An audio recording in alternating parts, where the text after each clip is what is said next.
श्री राधे राधे। आपका स्वागत है मेरे इस YouTube चैनल डिवाइन हिंदी कहानियों में। आज मैं आपको माँ दुर्गा की दूसरी शक्ति ब्रह्मचारिणी की कथा सुनाऊंगी। अगर आपको मेरी ये कथा पसंद आए तो कमेंट बॉक्स में कमेंट जरूर करें। माँ दुर्गा की नव शक्ति का दूसरा स्वरूप ब्रह्मचारिणी का है। यहाँ ब्रह्मा का अर्थ तपस्या से है। माँ दुर्गा का यह स्वरूप भक्तों और सिद्धों को अंत तक फल देने वाला है। इसकी उपासना से तप, त्याग्य, वैराग्य, सदाचार और संयम की वृद्धि होती है। ब्रह्मचारिणी का अर्थ तप की चारिणी यानी तप का आचरण करने वाली है।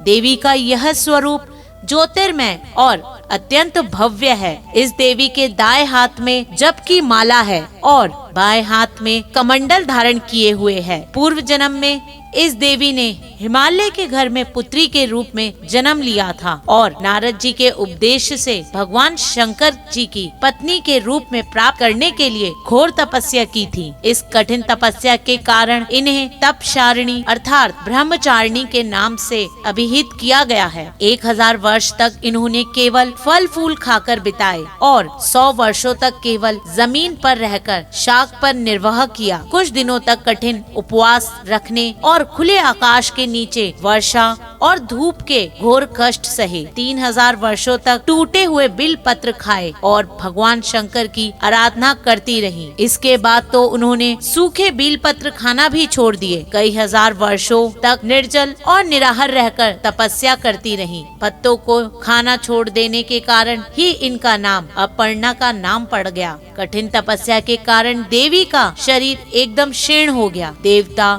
ऋषि, सिद्धगण, मुनि सभी ने ब्रह्मचारिणी की तपस्या को अभूतपूर्व पुण्य कृतज्ञ बताया, सराहना की और कहा, हे देवी, आज तक किसी ने इस तरह की कठोर तपस्या नहीं की। यह तुम्ही से ही संभव थी। तुम्हारी मनोकामना परिपूर्ण होगी और भगवान चंद्रमौली शिव जी तुम्हारे पति रूप में तुम्हें प्राप्त होंगे। अब तपस्या छोड़कर घर जाओ, जल्दी ही तुम्हारे पिता तुम्हें बुलाने आ रहे हैं। इस देवी की कथा का सार यह है कि जीवन के कठिन संघर्षों में भी मन विचलित नहीं होना चाहिए। माँ ब्रह्मचारिणी देवी की कृपा से सर्व सिद्धि प्राप्त होती है। नवरात्रों में दुर्गा पूजा के दौरान दूसरे दिन इस देवी के स्वरूप की उपासना की जाती है। धन्यवाद। अगर आपको मेरा ये चैनल पसंद आए तो मेरे इस चैनल को लाइक, सब्सक्राइब तथा शेयर करना ना भूले। श्री राधे राधे।